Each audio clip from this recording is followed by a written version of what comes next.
help Mom before me. When I went to my son's house, I found my 10-year-old grandson, who should have run away, chained up. As I was about to help him, he said that my daughter-in-law, who should have been deceased, was there. But your mom passed away. When I opened the floor as my grandson instructed, there was my dried-up daughter-in-law lying there. What on earth happened? I was in a panic due to the unimaginable situation. Afterward, a series of horrifying truths were revealed. A year ago, after my husband passed away, I had been living alone. However, my son's family lived just a 30-minute walk away, so I didn't feel lonely. Especially my 10-year-old grandson Ron, who often rode his bike to visit me.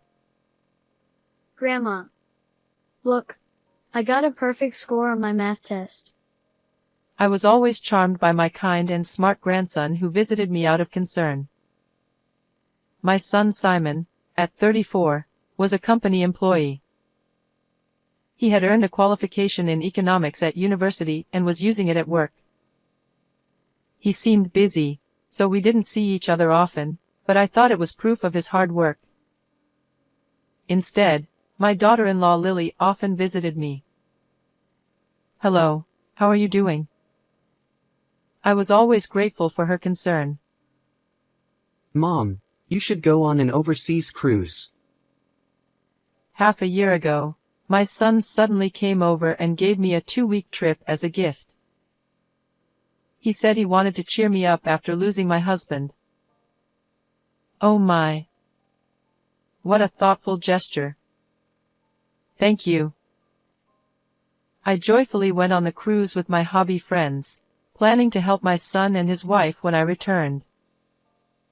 However, Lily passed away a week ago, and we already had the funeral. When I visited my son right after returning to deliver souvenirs, I was shocked to hear the news at the doorstep. It was so sudden that they had the funeral with just the two of them. No way. As I tried to peek inside the house, my son quickly blocked my view. I didn't tell you because I wanted you to enjoy your trip. Indeed, I was on the sea at that time.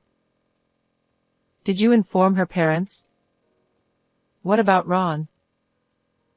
I bombarded him with questions, and my son frowned. I've contacted her parents, and Ron is in shock, so please leave him alone. I couldn't believe Lily was gone. Can I come in? I asked, but my son glared at me. Stop thinking only about yourself. You're really persistent. He yelled and shoved me into the empty street, causing me to fall. This boy is also grieving the loss of his beloved family. I accepted what he said, feeling deeply ashamed of my selfishness. Looking up at my glaring son, I apologized and decided to leave. Now, I regret not forcing my way in then, for something terrible was already happening. The next day, I decided to call my son first to ask if he needed help instead of showing up unannounced. But he didn't answer, possibly busy with work. I wanted to visit Lily's grave and check on my grandson. Yet, I didn't want to burden my son with my demands. After several unanswered calls, I left a message asking if I could visit. The next day, still no call back, so I decided to call once more. After a few rings, my son answered with an irritated tone. Why are you calling so much? I've got a lot going on here. Why? Because I'm worried about you and my grandson. By the way, Ron ran away. He left a note saying I'm following Mom. I was horrified by the note my grandson left. Oh no. Did you call the police? Of course. I called them immediately. I was terribly worried about Ron. He must be lonely after losing his mother. Oh, please come back. My hand holding the phone grew cold and numb. I'll look for him too. He'll come back eventually, so you don't need to do anything. My son shouted as I was about to hang up. Maybe he was trying to keep me from worrying, but I couldn't ignore a missing 10-year-old. But what did the police say? Huh? Oh, the police? They're doing interviews and searches. My son's vague response made me suspicious. Anyway, don't worry, he'll be back soon. Then he angrily hung up. Is he really looking for Ron? A small doubt began to grow in my heart. That night, I couldn't sleep at all, constantly worrying about my grandson. As the sky began to lighten, I made a decision. Better to walk around searching for Ron than doing nothing. More searchers would be better. I headed to the police station as soon as the inquiry desk opened at 8:30. My grandson ran away, and you're searching for him, right? Any leads? The officer listened and checked the status. To my shock, they said no search request had been filed. What? That can't be. I was stunned, remembering my son's evasive answers. He's hiding something. Thanking the officer, I immediately went to my son's house. I rang the doorbell, but there was no response, as he was likely already at work. Using my spare key, I let myself in. From the back, I heard noises. Did he leave the TV on? Curiously, I headed towards the sound, finding my grandson chained in the kitchen storage space. Ron! What happened to you? I rushed to him and hugged him. Grandma.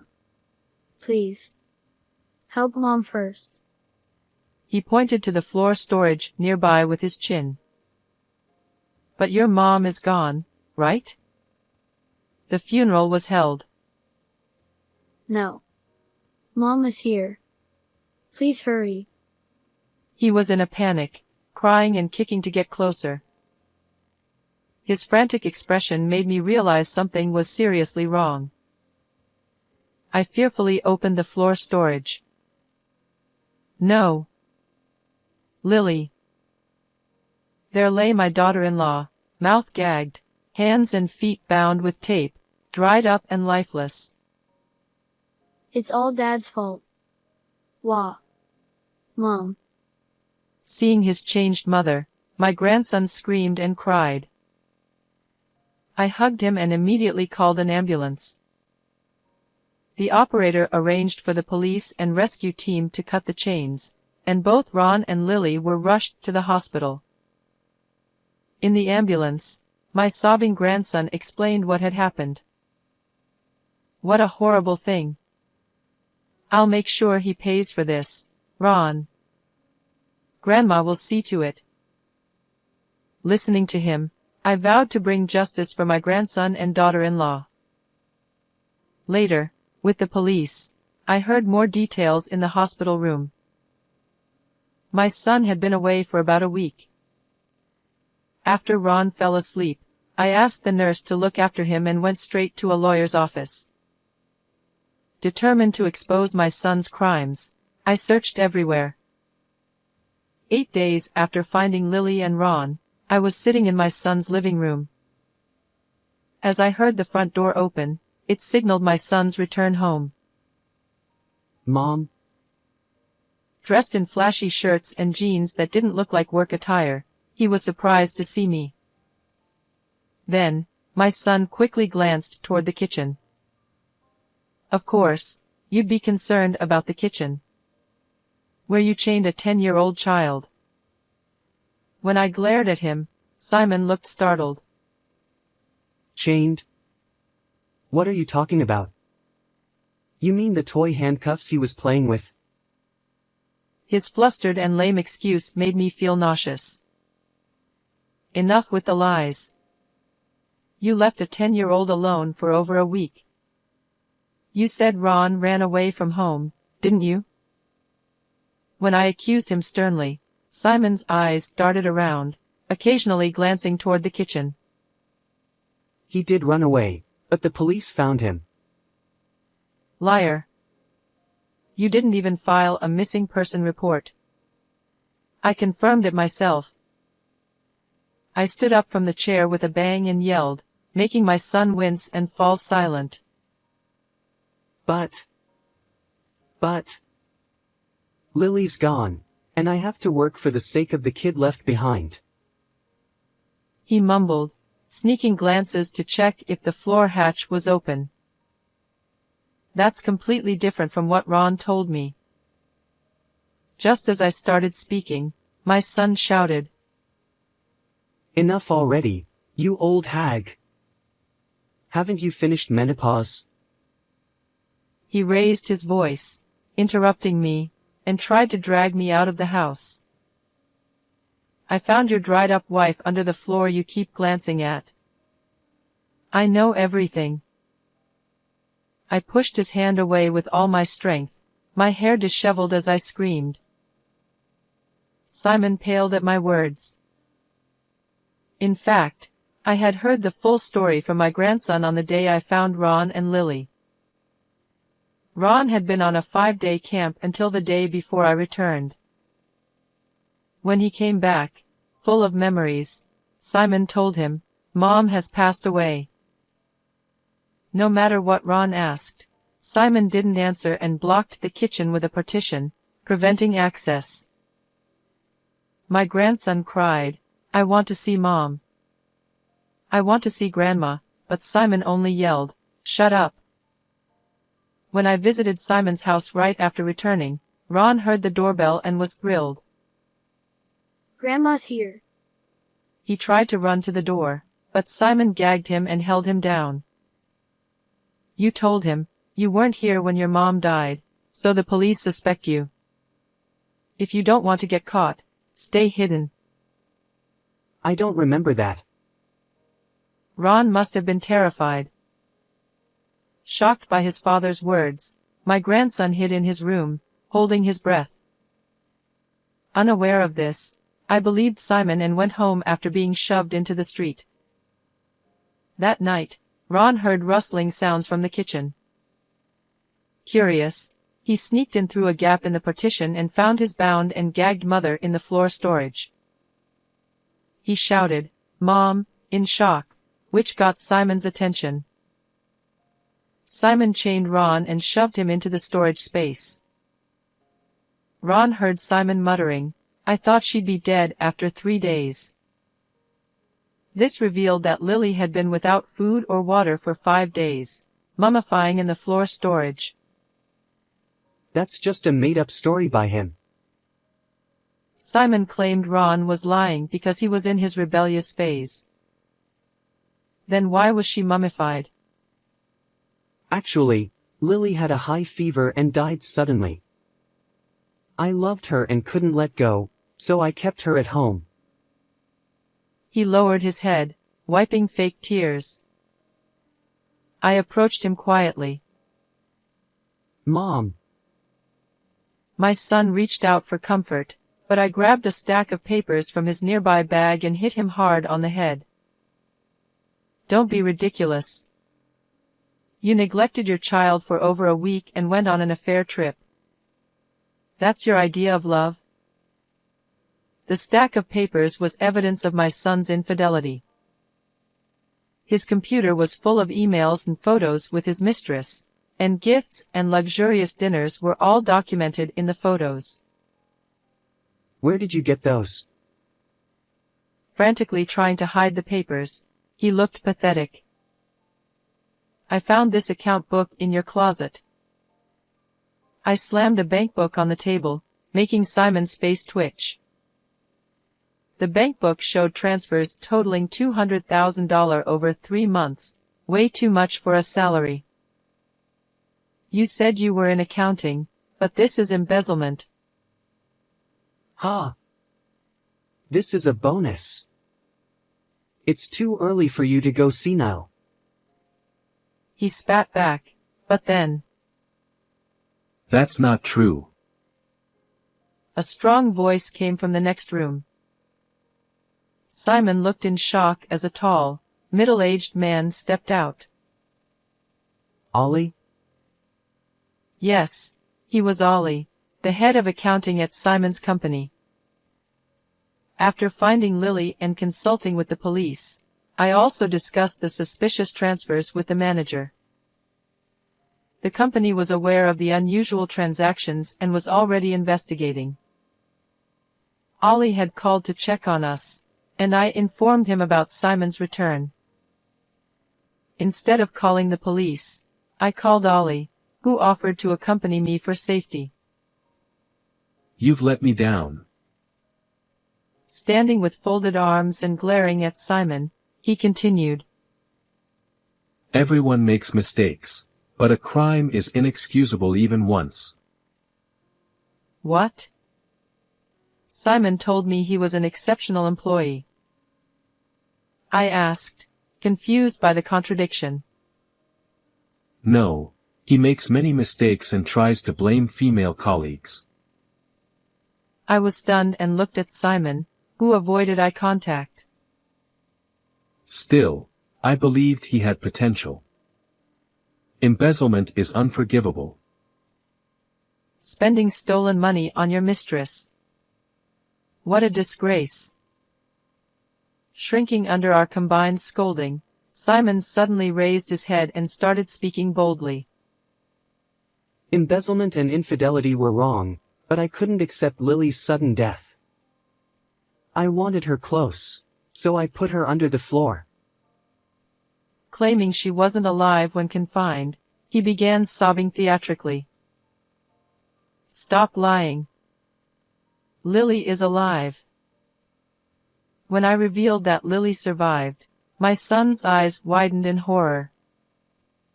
His fake tears were obvious. That day, thanks to the doctors, Lily was saved and, though bedridden, gave statements to the police matching Ron's. She discovered Simon's bankbook and was attacked when she tried to contact the company. Remembering her trembling during her statement made my anger flare up again. Our company values customer trust above all. We cannot tolerate this. You're fired. The manager's low, powerful voice made Simon tear up. What you did is unforgivable. You're cut off. You won't see your wife or child again. My declaration visibly shook Simon. What? Fired and cut off? How am I supposed to live? Help me, Mom. Go cry in the bathroom again.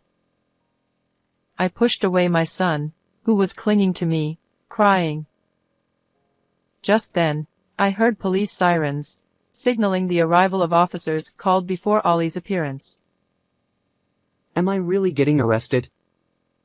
I just wanted to impress a younger woman. Simon cried out, but I handed him over to the police, shooing him away.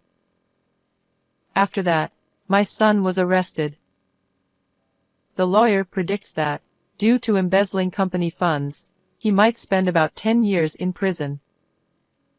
Lily divorced him immediately and demanded $200,000 in alimony and child support.